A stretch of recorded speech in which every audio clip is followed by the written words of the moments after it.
Assalamualaikum warahmatullahi wabarakatuh. Perkenalkan, saya Amelia Marjani, mahasiswa UNY, Prodi Pendidikan Ekonomi kelas A21. Saya akan membahas mengenai permodalan UMKM dan koperasi. Permodalan koperasi. Apa saja sih yang dapat menjadi sumber permodalan dalam koperasi? Terdapat 3 modal koperasi, yaitu modal sendiri, modal pinjaman, dan modal penyertaan. Selanjutnya kita akan membahas satu persatu dari sumber modal koperasi tersebut. Modal sendiri koperasi. Modal sendiri dapat berasal dari simpanan pokok, simpanan wajib, dana cadangan, dan juga hibah. Mari kita bahas satu persatu mengenai simpanan pokok, simpanan wajib, dana cadangan, dan juga hibah. Simpanan pokok. Simpanan pokok adalah jumlah uang yang sama banyaknya yang wajib dibayarkan oleh anggota kepada koperasi pada saat masuk menjadi anggota.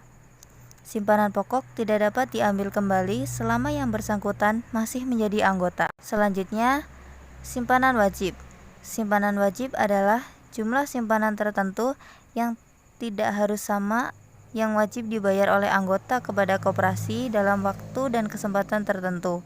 Simpanan wajib tidak dapat diambil kembali selama yang bersangkutan masih menjadi anggota. Kemudian ada dana cadangan.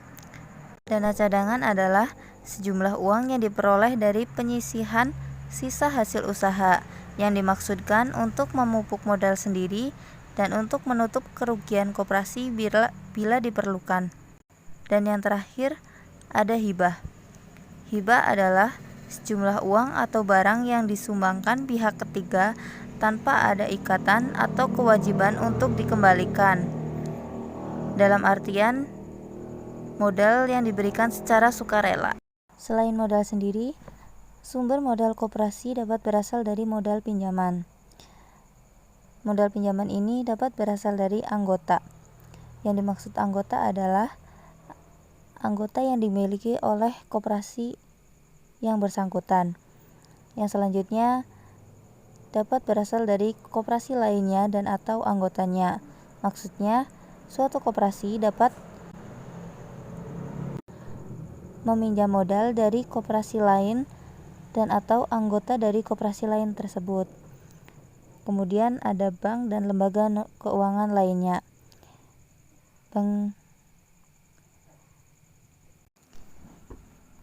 Bank di sini bisa berupa bank konvensional dan bank syariah.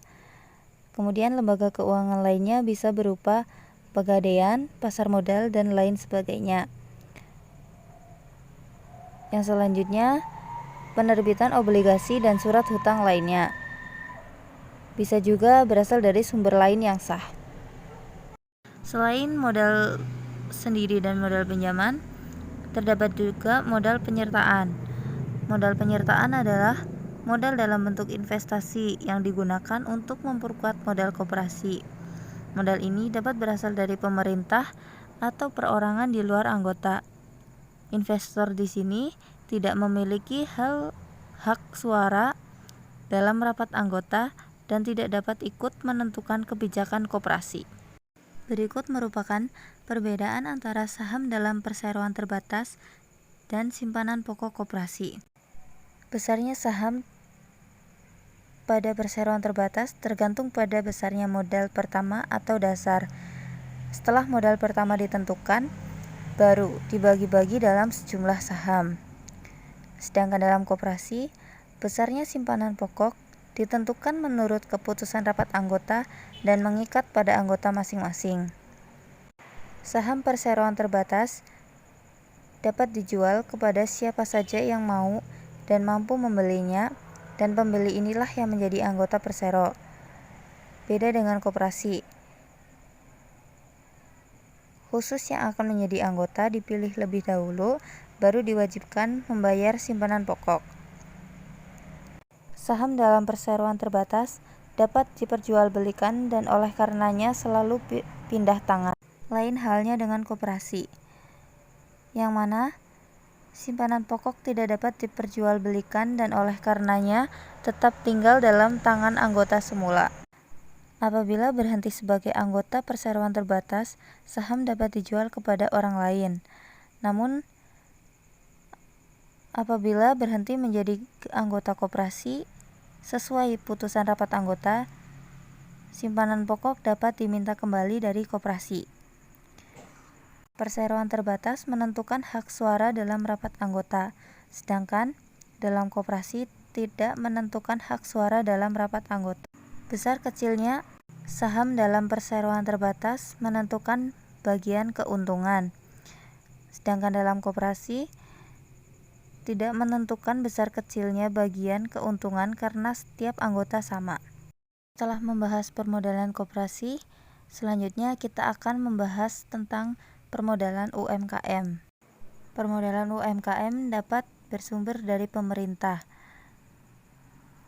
Modal dari pemerintah dapat berupa KUR atau kredit usaha rakyat, kemudian mitra seperti Bank BNI, Bank BRI, Bank BTN, Bukopin, dan lain-lain. Selanjutnya, terdapat program pemberdayaan, dana bergulir, dan juga hibah.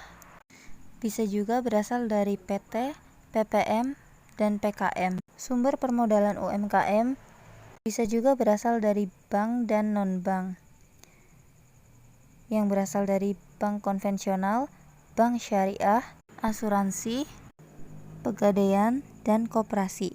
Selanjutnya, modal UMKM dapat berasal dari investor, di mana investor ini dapat berupa investor individu maupun kelompok. Sumber yang selanjutnya dapat berasal dari fintech dan sumber-sumber lain yang sah.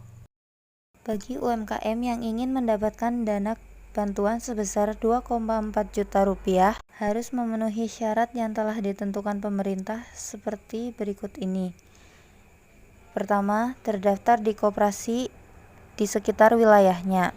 Pelaku UMKM tidak sedang menerima kredit modal kerja dan melakukan investasi dari perbankan.